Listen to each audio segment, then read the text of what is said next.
चलिए, तो यहाँ पे आपका जो वैल्यू होगा वो पाई बाई टू पे कॉस क्या होगा, 0 होगा। फिर पाई पे -1 होता है, इस तरह से इसका वैल्यू जाएगा।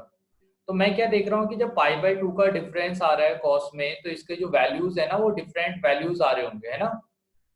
मगर आपके ये डिफरेंट वैल्यूज आ रहे होंगे, मगर इन्फिनिटी पे आप इन्फिनिटी में पाई बाई टू ऐड करो, पाई ऐड करो, कुछ भी ऐड करो, वो इन्फिनिटी ही रहेगा। तो आप देखो इन्फिनिटी पे जाके क्या होगा, इसका जो वैल्यू होगा ना, वो वैल्यू ऑसिलेट हो रहा होता है। तो हम ये बोलते हैं कि माइनस पाई से आपका जो पाई, जब आप इन्फिनिटी पे चले जाओगे तो इसका वैल्यू ऑसिलेट होगा। ऑसिलेट होने का मतलब समझिए आप, जैसे यहाँ पे क्या हो रहा है, इसका जो ग्राफ है वो ऐसे करके फॉर्म हो रहा है, मगर जैसे ये इन्फिनिटी पे जाएगा ना तो इसका ग्राफ ऐसे करके फॉर्म होना शुरू हो जाएगा। ठीक है, ऐसे करके ग्राफ क्यों फॉर्म हो रहा है, क्योंकि इन्फिनिटी पे, जब आप इन्फिनिटी पे हो तो आप देखो इन्फिनिटी की कंपैरिजन में पाई इंटरवल या 2 पाई इंटरवल कितना होता है, कुछ भी नहीं होगा। सही है, तो ये क्या होगा कि इस यहाँ पे आप देखोगे तो इन्फिनिटी में समथिंग, आप देखो समथिंग ऐड करोगे तो वो यहीं कहीं पे आएगा, है कि नहीं। तो इन्फिनिटी में अगर आपने 2 पाई ऐड भी कर दिया तो इसमें होने कोई चेंज नहीं होगा।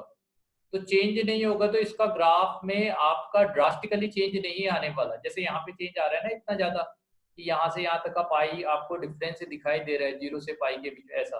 मगर यहाँ पे इन्फिनिटी पे आप क्या देख रहे होगे कि इन्फिनिटी पे कुछ ऐड करोगे इन्फिनिटी रहेगा।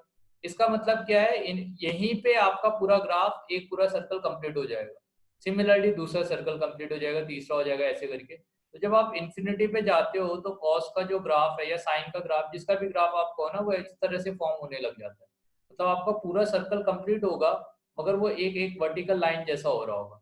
ठीक है, तो अभी क्या है, यहाँ पे हमें क्या दिख रहा है कि इन्फिनिटी में अगर मैं जाऊंगा तो मुझे एग्जैक्टली ये पता नहीं चलेगा कि मेरे फंक्शन का जो वैल्यू है वो कितना है, माइनस पाई से सॉरी -1 से 1 के बीच में क्या लाई करता है ना। तो इसीलिए क्या बोला जाता है कि इन्फिनिटी पे ये फंक्शन क्या होगा, अनडिफाइन हो जाएगा। तो अब आप ये देखो, इन्फिनिटी होने के लिए इस वाले टर्म को क्या होना पड़ेगा, 0 होना पड़ेगा। x-1 वाले टर्म को ये 0 होना पड़ेगा। अगर ये 0 होता है तो मेरा कॉस अनडिफाइन हो जाएगा। यहाँ पे जो कॉस वाला टर्म है ये कहाँ क्या हो जाएगा, आपका अनडिफाइन हो जाएगा इस पॉइंट पे। तो अब क्या मिल रहा है मुझे कि x-1 should be lie between 0 to 1। तो अगर मैं 1 ऐड कर दूं दोनों तरफ तो मुझे क्या मिलेगा, x is lie between 1 to 2। ठीक है, तो x का जो वैल्यू है वो किसके बीच में, 1 से 2 के बीच में। तो अगर x का वैल्यू 1 से 2 के बीच में लाई करता है तो मेरा कॉस क्या है, वो अनडिफाइन हो जा रहा है।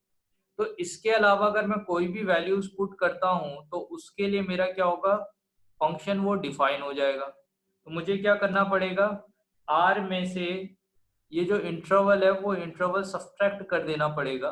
ठीक है, तो ये मैंने क्या किया, इंटरवल सब्सट्रैक्ट कर दिया तो मेरा ये डोमेन आ जाएगा। तो इसका जो डोमेन है वो क्या हो गया, x belong to r-1 to 2। सही है, तो इस तरह से इसका डोमेन कैलकुलेट किया जाएगा।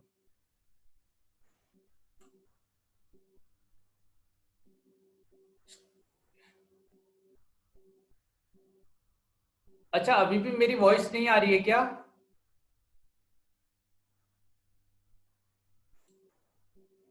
आ रही है सर। 9:20, चलिए ठीक है। नहीं, वो अभी आप लोगों का मैसेज देख रहा था ना मैं, उसमें।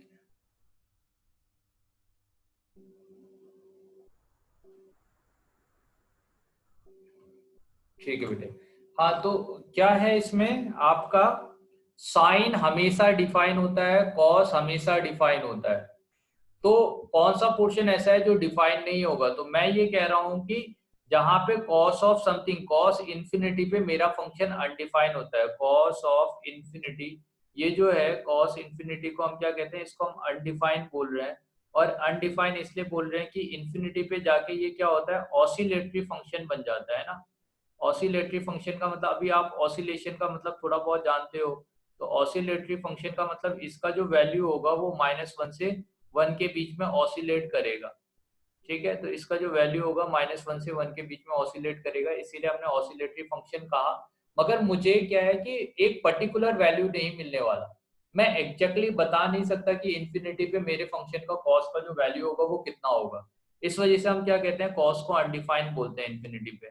ठीक है, तो इसीलिए मैंने क्या किया था, यहाँ पे आपका जो फंक्शन था तो मैं ये देख रहा हूँ कि ये जीरो कब हो, जब ये जीरो होगा तो वन बाय ये पाई बाय समथिंग ये इन्फिनिटी हो जाएगा। तो मैं ये देख रहा हूँ ये जीरो कब हो, तो इसको मैंने जीरो किया, यहाँ से ये वैल्यूज आया, इस वैल्यू पे मेरा फंक्शन अनडिफाइंड है, तो डोमेन क्या हो जाएगा, आर माइनस ऑफ 1 से 2 हो जाएगा। सही है, तो इस तरह से हम कैलकुलेट करेंगे।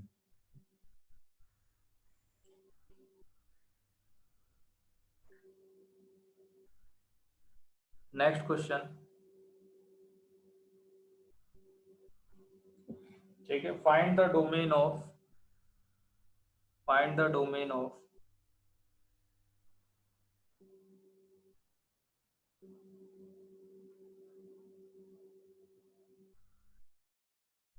F X equal to 1 by greatest integer of X minus X. ठीक है, बताओ तो क्या होना चाहिए, where box of X is the, ये जी आई एफ है, greatest integer.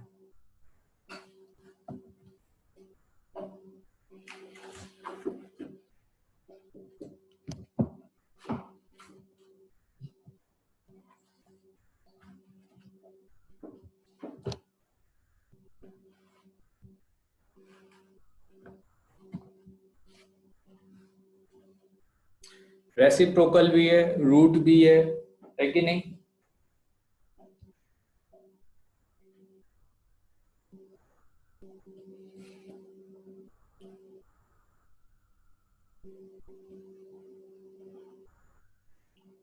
Real number minus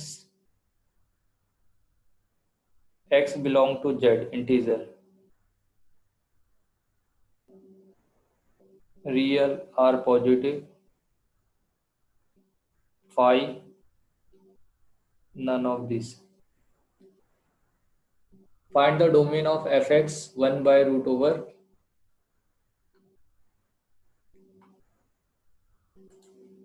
greatest integer of x minus x where box of x is the GIF, greatest integer function.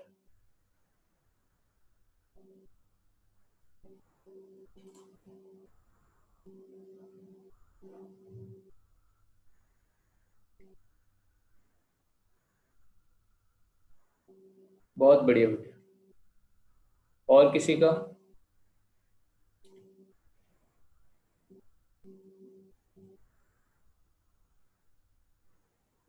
आप सोचो ना, रूट का क्या होता है, root के बारे में आप क्या जानते हो।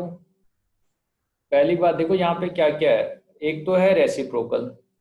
तो रेसिप्रोकल का मतलब है डिनोमिनेटर में क्या नहीं होना चाहिए, जीरो नहीं होना चाहिए, है ना। एक तो मैं ये जानता हूँ। दूसरा है कि आपका जो रूट है, रूट के अंदर पॉजिटिव वैल्यूज आनी चाहिए।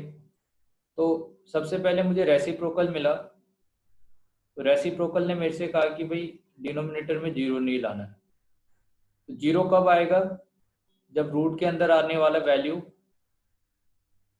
सेम हो जाए ना, ये सेम हो जाए। और ये सेम कब होता है, जब आपका एक्स इंटीजर हो। तो अगर इंटीजर होगा तो ग्रेटेस्ट इंटीजर का कोई मतलब बनेगा नहीं। तो एक तो हमारे क्या है, जब भी एक्स इंटीजर होगा तो वो वैल्यूज हमें नहीं लेनी है ना, पहली चीज। सेकंड क्या है, यहाँ पे रूट है, स्क्वायर रूट। रूट क्या कहता है कि ग्रेटेस्ट इंटीजर ऑफ एक्स, इसके अंदर जो भी वैल्यू आ रहा है वो पॉजिटिव होना चाहिए, है ना। और देखो डिनोमिनेटर में इसलिए इक्वल टू जीरो भी नहीं ले सकते। तो अब क्या है कि यहाँ पे आप क्या जानते हो, root of greatest integer of X minus X दिया है। तो यहाँ पे मुझे क्या मिल रहा है कि ग्रेटेस्ट इंटीजर का वैल्यू किससे बड़ा होना चाहिए, आपका एक्स से बड़ा होना चाहिए। तो ऐसा तो कभी पॉसिबल है ही नहीं,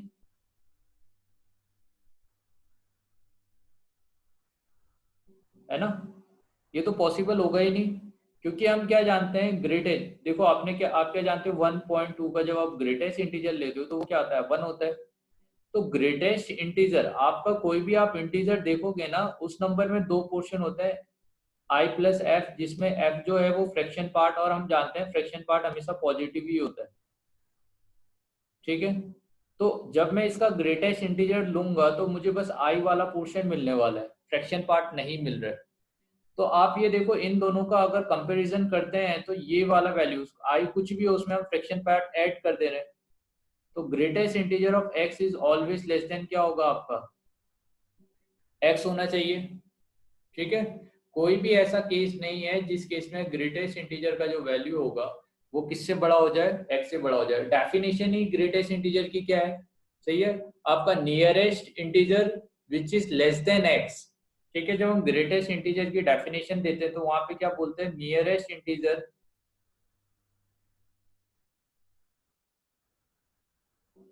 which is less than x, ठीक है। तो एक्स से ऑलरेडी लेस देन है, तो यहाँ पे ग्रेटर देन कैसे हो जाएगा, तो ये तो कभी पॉसिबल ही नहीं है कि नहीं। तो आप देखो, आपका दोनों में से कोई भी कंडीशन पॉसिबल नहीं हो रही, तो इसका मतलब क्या होगा, हमारा आंसर क्या आ जाएगा, फाइव आ जाएगा, है कि नहीं। तो हमारा जो राइट आंसर है वो है फाइव।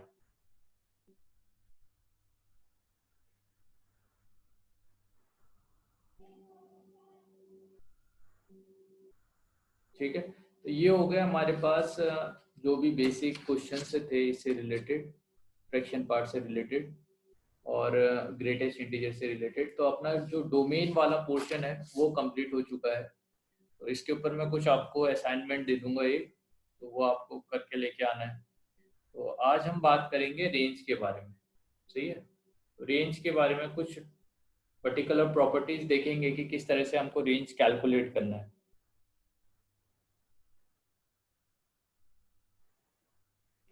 तो जब हम रेंज ऑफ ए फंक्शन की बात करते हैं तो रेंज होता क्या है, तो यहाँ पे हम क्या जानते हैं कि सेट ऑफ ऑल द या collection of all the values of F x.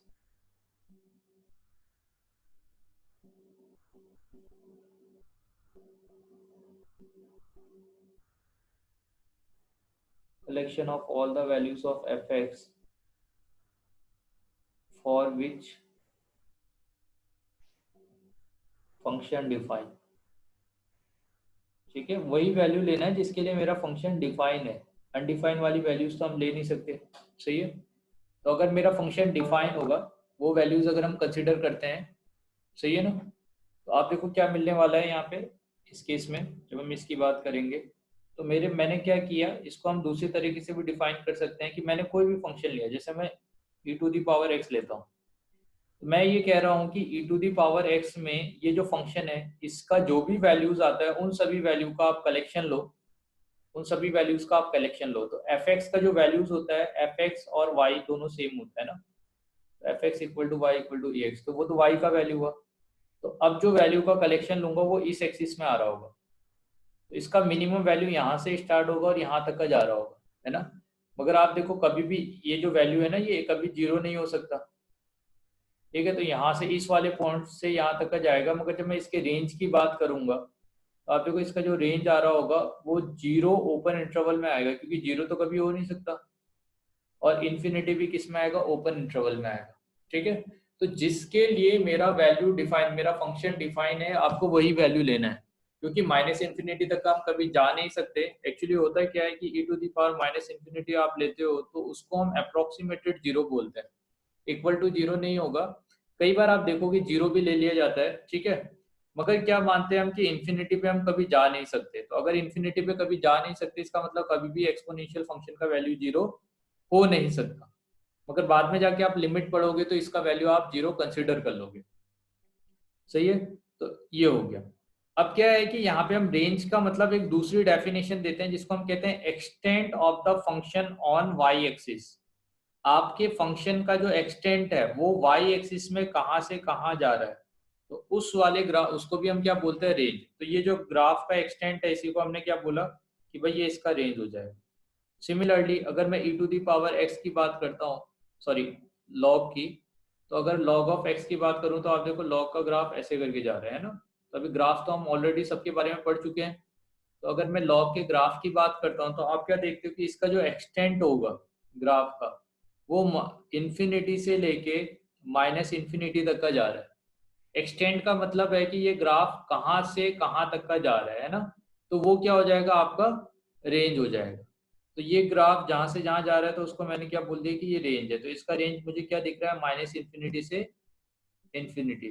ठीक है। सिमिलरली मान लीजिए कि अगर हमारे पास कोई फंक्शन होता F X equal to something, मान लीजिए आपके पास x-1 और x-2 है, इस तरह से। सही है। तो मैं ये जानता हूँ कि आपका x-1 x-2 वाला जो फंक्शन है वैसे तो इस तरह से जाना चाहिए था, मगर यहाँ पे जो डिनोमिनेटर वाला वैल्यूज है वो वैल्यू क्या होगा, इस वैल्यू को हम रब करके इसको ऊपर बना देंगे, है ना। तो अब मेरा ग्राफ ऐसा बन जाएगा। तो अब मैं इस ग्राफ की बात करूं तो इसमें मुझे क्या पता है कि भाई अब मेरा ग्राफ हमेशा पॉजिटिव एक्स एक्सिस पे लाई करेगा। तो जब मैं इसके एक्सटेंट की बात करूंगा तो वो कहाँ, जीरो से इन्फिनिटी तक का जा रहा होगा। तो जीरो से इन्फिनिटी में अभी जीरो इंक्लूडेड हो सकता है, क्योंकि at point X equal to 1 और 2 मेरे फंक्शन का वैल्यू जीरो हो जाएगा। तो अभी जीरो इंक्लूडेड है। ठीक है, क्योंकि 1 और 2 हम 1 और 2 के पास हम जा सकते हैं ना इस वैल्यूज के पास में। तो ये इन्फिनिटी की तरह अनरीचेबल नहीं है। तो इसीलिए हम क्या कहते हैं कि यहाँ पे इसका जो डोमेन हो जाएगा वो जीरो से इन्फिनिटी हो जाएगा। ठीक है। तो ये क्या है, हमारे पास दो डेफिनेशन थी, एक तो क्या है कि extent of a graph along the y axis, और दूसरा क्या है कि collection of all the values of F x for which f x is defined या function is defined. F x की वो सभी वैल्यू लेनी है जिसके लिए मेरा फंक्शन डिफाइन होगा, उसको मैं क्या कहूंगा, रेंज बोलूंगा। अब रेंज कैलकुलेट करने के लिए आपके पास डिफरेंट अलग अलग तरीके के मेथड हैं। तो कुछ रूल्स कंसीडर किया जाता है यहाँ पे। ठीक है। पहले हम कुछ जो हमने फंक्शंस पढ़ रखे हैं उन सभी फंक्शंस के हम बेसिक रेंज कैलकुलेट कर लेते हैं ना। तो अगर मैं बात करूं, मेरे पास जो जो फंक्शन है ना, कुछ फंक्शन जो हम ऑलरेडी जिसका ग्राफ ड्रॉ कर चुके हैं। तो जैसे मैं साइन एक्स के बारे में जानता हूँ, कॉस एक्स के बारे में जानता हूँ, ये ग्राफ हम ऑलरेडी पढ़ चुके हैं। तो साइन एक्स और कॉस एक्स का जो रेंज होगा, तो इसका जो रेंज होता है वो -1 से 1 होता है। -1 से 1 इसका रेंज होगा। सेकंड जो हम फंक्शन देख चुके हैं tan x और cot x। तो tan x और cot x का जो ग्राफ होता है वो आप जानते हैं किस तरह से होता है, इंक्रीजिंग और डिक्रीजिंग होता है। तो इसका जो रेंज होगा वो रियल नंबर होगा। सही है, माइनस इन्फिनिटी से इन्फिनिटी, जैसे इस तरह से आपका ग्राफ जाता है या इस तरह से जाता है ना। ठीक है, तो ये हो जाएगा। सॉरी, ये तो जब लॉग का हो गया। जब मैं tan x की बात करता हूँ तो tan x का ग्राफ कैसे जाता है, ऐसे करके जा रहा होता है। तो ये माइनस इन्फिनिटी से इन्फिनिटी तक का जाता है। सही है। तो सिमिलरली अगर मैं बात करता हूँ कोसेक एक्स और सेक एक्स की, तो कोसेक एक्स सेक एक्स का जो रेंज है वो रियल नंबर -1 to 1 है ना। तो -1 से 1 कभी नहीं हो सकता इसके बीच में। तो ये वैल्यूज हट जाते हैं। फोर्थ है आपका एक्सपोनेंशियल फंक्शन। तो एक्सपोनेंशियल फंक्शन के बारे में हमने ऑलरेडी देख लिया। तो कहीं पे भी आपको एक्सपोनेंशियल फंक्शन मिलेगा तो ये 0 to ∞। ठीक है। फोर्थ हमारा लॉगरिथमिक फंक्शन।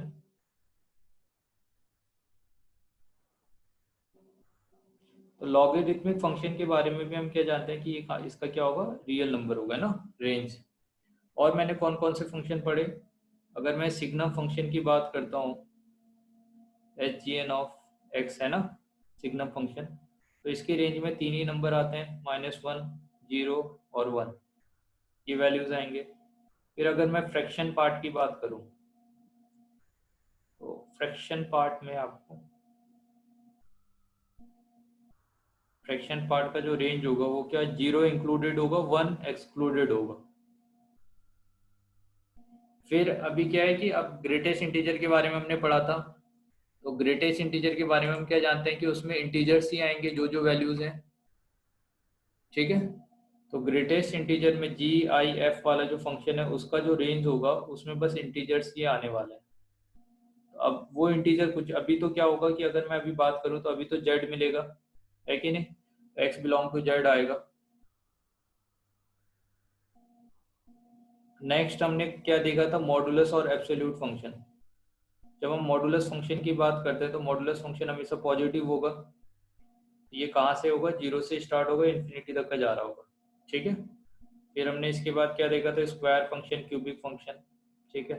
अगर मैं क्यूबिक फंक्शन की बात करूँ तो क्यूबिक फंक्शन का रेंज भी क्या होगा, रियल नंबर होगा।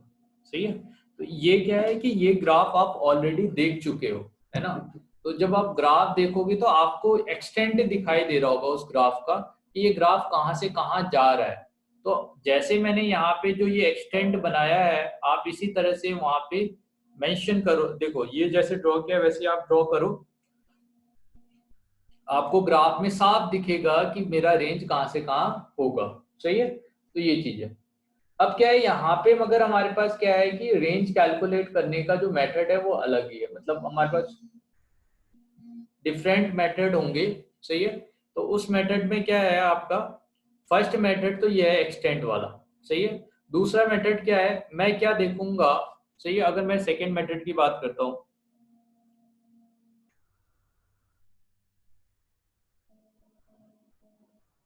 तो सेकेंड मेथड में मैं क्या करूंगा, मैं x की ऐसी जो डोमेन में ऐसी वैल्यूज देखूंगा जिसके लिए मेरा फंक्शन डिफाइन नहीं है। इस तरह से आपने क्या किया था ना, यहाँ पे ये जो क्वेश्चन था आपका कॉस वाला। ठीक है। तो कॉस वाले फंक्शन में जब आपने डोमेन कैलकुलेट किया, अगर मैं इस कॉस वाले फंक्शन की बात करता हूँ, तो इस फंक्शन के बारे में मुझे क्या पता है कि मेरा फंक्शन हर एक पॉइंट पे डिफाइन है कि नहीं। अब मेरा फंक्शन हर एक पॉइंट पे डिफाइन तो है, मगर किस पॉइंट पे डिफाइन नहीं है। तो ये क्या है, 1 से 2 के बीच में मेरा फंक्शन डिफाइन नहीं है। तो मुझे क्या करना पड़ेगा कि इस वैल्यूज के लिए 1 से 2 में अगर कोई वैल्यू है तो इसके लिए देखो अभी क्या हो रहा है, इस केस में तो अभी अनडिफाइंड आ रहा है। ठीक है। कुछ पर्टिकुलर केसेस ऐसे होंगे जहां पे जैसे मेरा फंक्शन 1 से 2 के लिए डिफाइन नहीं है और इसके लिए कुछ पर्टिकुलर वैल्यूज दे रहा है। सही है। तो वो वैल्यूज को मैं क्या करूंगा, अपने रेंज में से एक्सक्लूड कर दूंगा। सही है। किस तरह से देखते हैं चलो। तो हम यहाँ पे क्या करेंगे, मेथड 2 में आपको क्या करना है, x की वैल्यू सबसे पहले फाइंड करनी है जिसके लिए मेरा फंक्शन अनडिफाइंड है। तो आपका जो रेंज होगा यहाँ पे, वो रेंज किस तरह से आप लिखोगे, real number minus x belong to something, जो भी आपका वैल्यूज है। मान लीजिए आप हमने z बोल दिया, यहाँ पे z इंटीजर नहीं है, where function is not defined, function is not defined. ऐसे वैल्यू जिसके लिए मेरा फंक्शन डिफाइन नहीं है उसको आपको बाहर निकाल हटा देना है। सही। जैसे मैं आपको एक बेसिक एग्जांपल देता हूँ, मान लीजिए कि मेरे पास एक फंक्शन है F X equal to X square minus 4/x-2। तो यहाँ पे मैं क्या जानता हूँ कि ये जो फंक्शन है इसको मैं x-2 x+2 इस तरह से लिख सकता हूँ, और ये x-2 है। ठीक है। अब देखो मैं x की जगह पे 2 पुट नहीं कर सकता, क्योंकि 2 पुट करूंगा तो ये 0/0 हो जाएगा, और 0/0 को हम इनडिटर्मिनेंट कहते हैं, है ना। ठीक है। तो ये इनडिटर्मिनेंट है, तो अभी आप इनडिटर्मिनेंट छोड़ो, मगर हम क्या देखना है कि भाई मेरा फंक्शन इस पॉइंट पे डिफाइन तो नहीं होने वाला। मगर मैं क्या जानता हूँ कि जब मैं इसको कैंसिल आउट कर दूंगा तो इसका फंक्शन का वैल्यू 4 हो जाएगा। ठीक है। ये क्या हो जाएगा, एफ एक्स का वैल्यू क्या हो जाएगा, x = 2 पे अगर मैं इसको सॉल्व करता हूँ तो 4 आना चाहिए। तो मैं क्या जानता हूँ कि देखो 4 कभी नहीं आ सकता। ये जो फंक्शन है आपका, इस फंक्शन में आपका इसका जब ग्राफ ड्रॉ करोगे, तो चाहे ये x+2 का, देखो x is not equal to अगर 2 होगा तो उसके लिए मुझे x+2 मिलेगा, तो ये एक लीनियर टाइप का हो गया। तो इसका जो भी ग्राफ फॉर्म हो रहा होगा उस ग्राफ में कभी भी फंक्शन का वैल्यू 4 नहीं हो सकता। तो मुझे क्या करना है, और मुझे कैसे पता चला, जब मैंने इसके डोमेन में देखा कि भाई डोमेन में x का वैल्यू क्या क्या नहीं होगा, तो उस वैल्यूज के लिए जो फंक्शन की वैल्यू आएगी उसे मुझे क्या करना है, रियल नंबर में से सब्सट्रैक्ट कर देना है। तो अगर मैं रियल नंबर में से सब्सट्रैक्ट कर दूंगा तो ये क्या दे देगा, मुझे रेंज दे देगा। ठीक है। तो ये आपका सेकंड मेथड है रेंज कैलकुलेट करने का, कि आपको एक्स वाली जो वैल्यूज है उसको एक्सक्लूड करना है। ठीक है। तो इस तरह से थर्ड जो मेथड हम यहाँ पे यूज करते हैं,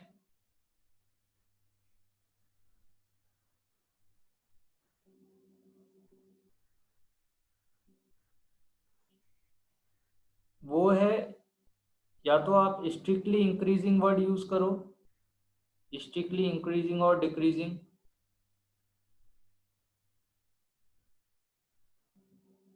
डिक्रीजिंग।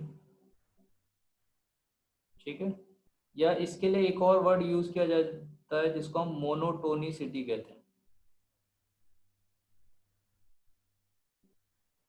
मोनोटोनिसिटी का मतलब हो गया, जैसे हम कहते हैं ना मोनोटोनस चल रहा है, तो अगर कोई चीज मोनोटोनस चलता है तो हम उसको क्या बोलते हैं, भाई एक जैसा ही जा रहा है। तो यहाँ पे फंक्शन के बारे में हम क्या बोलते हैं कि अगर कोई फंक्शन इंक्रीज हो रहा है तो वो इंक्रीज ही होते रहेगा। जैसे क्या है कि ये फंक्शन, इसकी मोनोटोनिसिटी की बात करें तो ये स्ट्रिक्टली इंक्रीजिंग है। या अगर हम लॉग वाले फंक्शन में या e to the power minus of x कहते हैं, तो e to the power minus x में ये क्या होता है, स्ट्रिक्टली डिक्रीजिंग होता है। तो ऐसे फंक्शन का रेंज निकालना ज्यादा आसान होता है।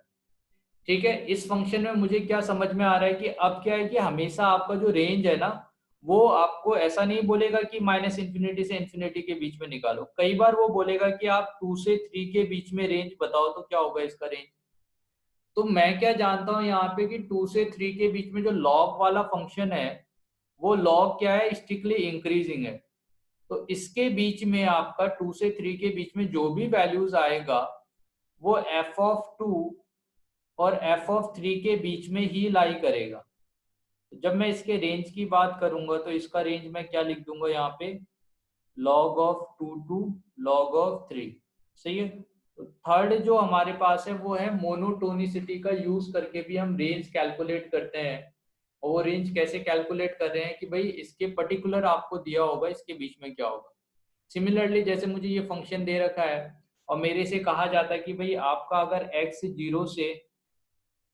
एक्स अगर आपका 0 से 1 के बीच में बिलोंग, सॉरी 0 से आपका 5 के बीच में बिलोंग कर रहा है, तो इस बीच में आपका जो रेंज होगा वो रेंज क्या आएगा फंक्शन का। तो मैं क्या जानता हूँ कि ये स्ट्रिक्टली डिक्रीजिंग है।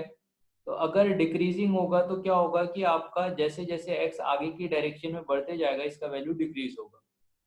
तो e टू दी पावर -5 पहले आएगा और e टू दी पावर 0 इस तरफ आएगा, है ना।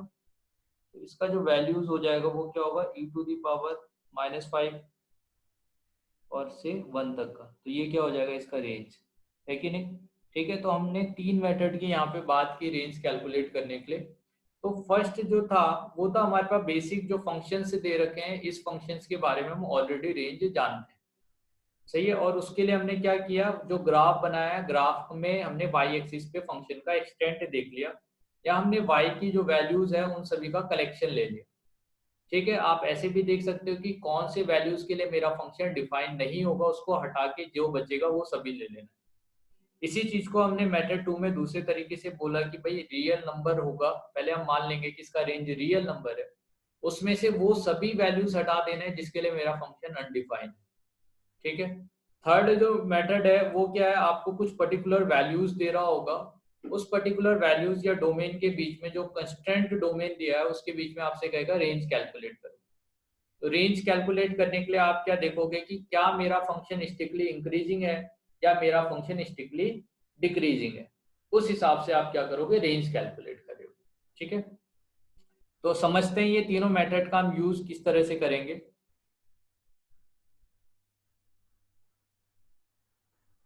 तो मान लीजिए कि अगर हमारे पास रेंज कैलकुलेट करना है y equal to x minus greatest integer of x divided by 1 plus x minus greatest integer of x।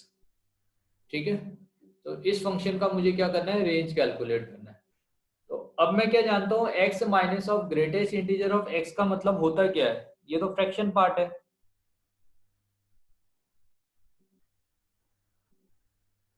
ठीक है, तो ये क्या है, आपका फ्रैक्शन पार्ट और डिनोमिनेटर में भी आपका क्या आ रहा है, फ्रैक्शन पार्ट आ रहा है कि नहीं। तो मुझे क्या करना है, fraction part by 1 plus fraction part. अब देखो क्या है कि कभी भी आपको ना ऐसा कोई स्टेप मिलेगा मैथ्स में, तो आप क्या करोगे, ऐसा मिले या ग्रेटेस्ट इंटीजर के साथ मिले, इंटीग्रेशन में आपका sine x plus 1 plus sine x मिले या समथिंग इस तरह से कहीं पे भी मिलता है, F x plus 1 plus F x मिले, तो आपको हमेशा यहाँ क्या करना है, +1 -1 करना है हमेशा। ठीक है, ताकि आप क्या करो, एक जो टर्म है उस टर्म को तो आप एटलीस्ट कैंसिल कर पाओ। तो आप देखो ये जो टर्म आया था इसको मैं कैसे लिख सकता हूँ, 1 plus fraction part of X, इस तरह से मैं लिख सकता हूँ, है ना। तो 1 minus of 1 by 1 plus fraction part of X, इस तरह से आपको वैल्यू मिल जाएगा। ठीक है, तो है ना। क्यों हुआ, क्योंकि इतना डिवाइडेड बाय ये करेंगे तो 1 आ जाएगा, -1/समथिंग, तो ये आ गया। अब मैं क्या जानता हूं कि जो फ्रैक्शन पार्ट है, देखो ये रेसिप्रोकल भी है, और फ्रैक्शन पार्ट का जो नेचर होता है ना वो इस तरह से है। तो आपको दिखाई दे रहा है कि ये स्टिकली इंक्रीजिंग है, फ्रैक्शन पार्ट का जो नेचर है। अगर मैं इसमें 1 ऐड भी कर दूंगा तो ये इंक्रीज ही हो रहा होगा। मगर मैं जब 1 से अगर रेसिप्रोकल ले लूं तो अब क्या हो रहा होगा, इसका वैल्यू क्या होगा, कंटिन्यूसली डिक्रीज होते जा रहा होगा। ठीक है, तो इसका वैल्यू क्या होगा, कंटिन्यूसली डिक्रीज होते जाएगा। तो जब मैं इसके रेंज की बात करूंगा तो रेंज का मतलब क्या होता है, collection of all the values of Y या एफ एक्स। तो आप ये देखो, मुझे ये पता है कि अगर मैंने 0 से 1 के बीच में, जैसे फ्रैक्शन पार्ट है ना, तो ये जो वैल्यूज देगा फ्रैक्शन पार्ट ऑफ एक्स, ये हमेशा आपको 0 से 1 के बीच में वैल्यू देने होते हैं। अगर मैं इसमें 1 ऐड कर दूं तो fraction part of x plus 1 आपका 1 से 2 के बीच में वैल्यू देगा। अब ये जो वैल्यू है ना ये हमेशा पॉजिटिव ही है, तो पॉजिटिव है तो रेसिप्रोकल अगर मैं लेता हूं तो इसका वैल्यू क्या हो जाएगा, 1/2 से कहाँ आएगा, 1 के बीच में लाई करेगा, है कि नहीं। ठीक है, अब देखो क्या है, अब इसमें से 1 सब्ट्रैक्ट कर दें, 1 सब्ट्रैक्ट करूंगा तो यहाँ 0 आ जाएगा।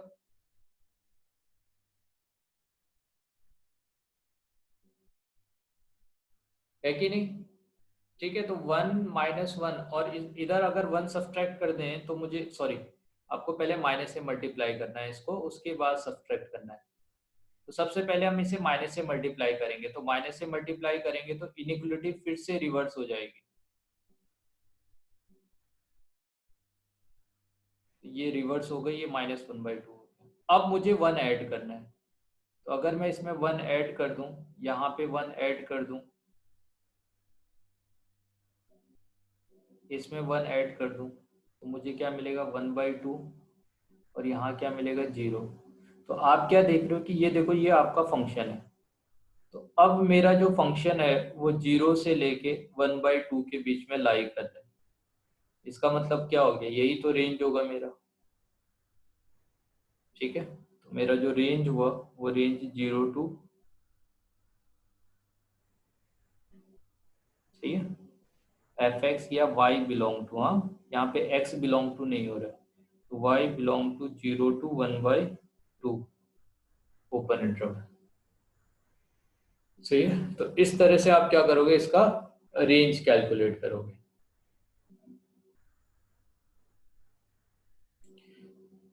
तो बेटे अभी क्या है ना, देखो पहले तो डोमेन आपको अच्छी तरह से प्रैक्टिस करना है। आज मैं आपको जो भी क्वेश्चंस भेजूंगा वो सभी क्वेश्चंस आपको ढंग से करने हैं। ठीक है, सही है, ताकि आपको ये समझ में आ जाए कि मेरी डोमेन की तो अंडरस्टैंडिंग एटलीस्ट हो चुकी है।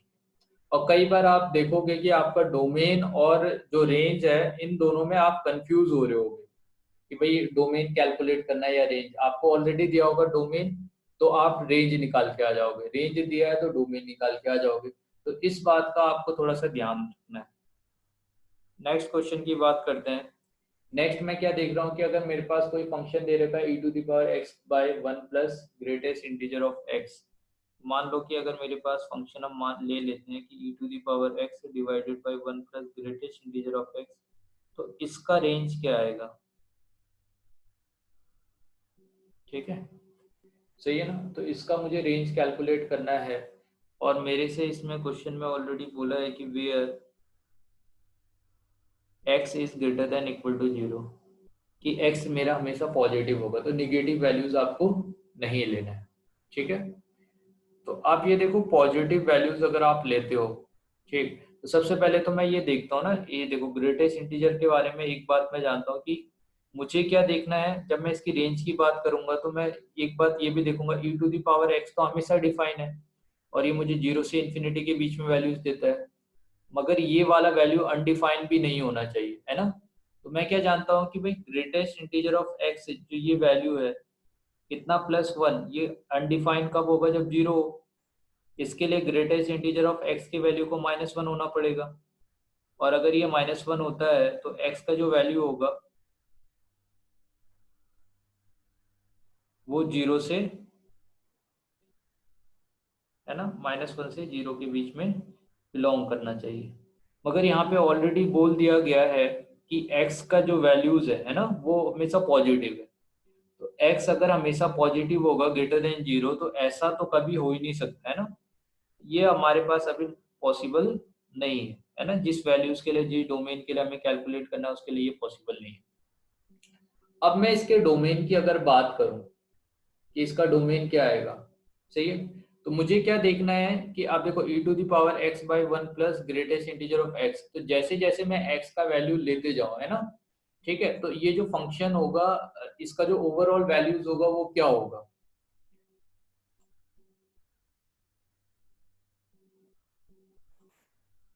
ठीक, तो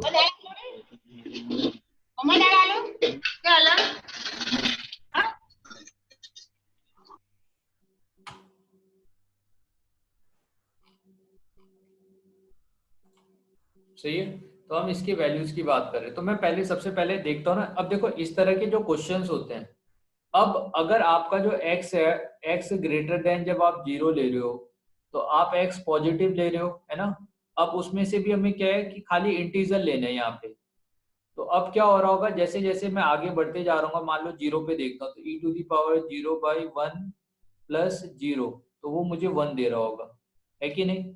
अब इसके बाद और देखो यहाँ पे मैं क्या कर जानता हूँ, देखो अब फंक्शन की नेचर की जब बात की जाए ना, तो फंक्शन का नेचर मुझे डिसाइड करना पड़ेगा कि भाई ये इंक्रीजिंग है डिक्रीजिंग है कैसा है, तब जाके मैं इसका वैल्यू बता सकता हूँ। नहीं तो ऐसा भी हो सकता है कि मेरा फंक्शन ऐसे जा रहा है उसके बाद ऐसे चले गया, तो अब मेरा मिनिमम वैल्यू ये है ना कि इस वाले पॉइंट पे होगा, है कि नहीं। तो मुझे ये डिसाइड करना है क्या मेरे फंक्शन का वैल्यू इस तरह से तो है नहीं, ठीक है, तो इसके लिए मैं क्या देखता हूँ, मुझे देखो ग्रेटेस्ट इंटीजर फंक्शन की अगर जब हम बात करते हैं ना, तो ग्रेटेस्ट इंटीजर का ग्राफ आप देखोगे, तो ये ग्राफ का जो नेचर है ना वो हमेशा स्टिकली इंक्रीजिंग टाइप का होता है कि नहीं, ये एक पैटर्न है। दूसरी बात e to the power x का जो ग्राफ है इसका भी एक क्या है, एक पैटर्न है कि ये भी इंक्रीजिंग है। तो जब हमारे पास कोई दो इंक्रीजिंग फंक्शन का जब आप कॉम्बिनेशन लेते हो, ठीक है, सही है ना, तो आप क्या देखोगे, और दूसरी बात आप क्या देखते हो, ई टू दी, अब देखो इस वाले पॉइंट से आप यहाँ तक जब जाओगे ना, तो एक्सपोनेंशियल फंक्शन का जो वैल्यूज है वो ग्रेटेस्ट इंटीजर के कंपैरिजन में क्या होता है, ज्यादा इंक्रीज हो रहा होता है, सही है, ठीक है। जैसे अभी क्या होगा कि इस वाले आप अगर इस वाले इसमें वन ऐड भी कर दोगे, तो आप क्या करोगे, यहाँ पे आ जाओगे, उसके बाद धीरे धीरे ये वैल्यूज आपके ऐसे करके जा रहे होंगे।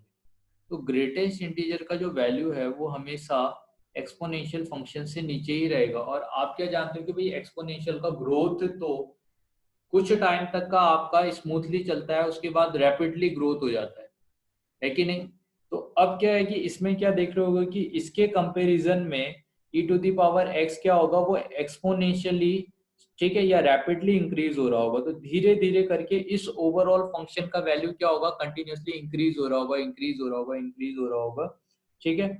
और जब हम धीरे धीरे इन्फिनिटी की डायरेक्शन में, आप देखो दोनों ही इंक्रीज हो रहे हैं, ये भी इंक्रीज हो रहा है, ये भी इंक्रीज हो रहा है, तो होगा क्या, या तो अगर ये और ये दोनों बराबर रेट से इंक्रीज होते तब तो मेरा दोनों का वैल्यू, ये वैल्यू ओवरऑल कांस्टेंट ही आता। अगर हम एक्सपोनेंशियल की जब बात करते तो एक्सपोनेंशियल का जो ग्राफ है ना वो क्या होगा, इसके कंपैरिजन में, सही है, रैपिडली इंक्रीज हो रहा होगा।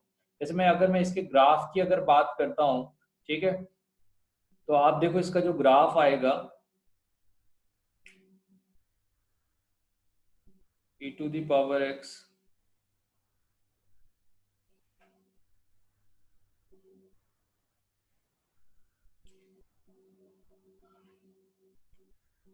Divided by,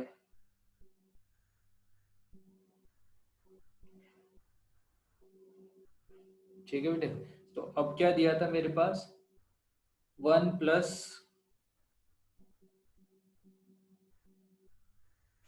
floor of x, greatest integer of x,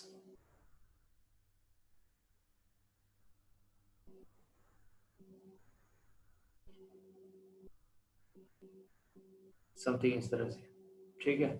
तो आप ये देखो इसका ना फ्लोर वाले का ग्राफ थोड़ा सा वो होता है, तो इसका आप देख रहे हो, ये ग्राफ का नेचर आप देख रहे हो, ये वन से मिनिमम, यहाँ देखो इस वाले पॉइंट पे ये वन से है, और वन के बाद क्या होगा, इसका वैल्यू धीरे धीरे करके, क्योंकि हमें जीरो से इन्फिनिटी देखना है, तो ये 1 से स्टार्ट होगा और धीरे धीरे करके कहाँ जाएगा, इन्फिनिटी को ही जा रहा है।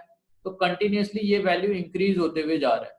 तो आप क्या देख रहे हो कि इसका जो रेंज होगा वो 0 से कहाँ तक का होना चाहिए, इन्फिनिटी तक का होना चाहिए, है कि नहीं।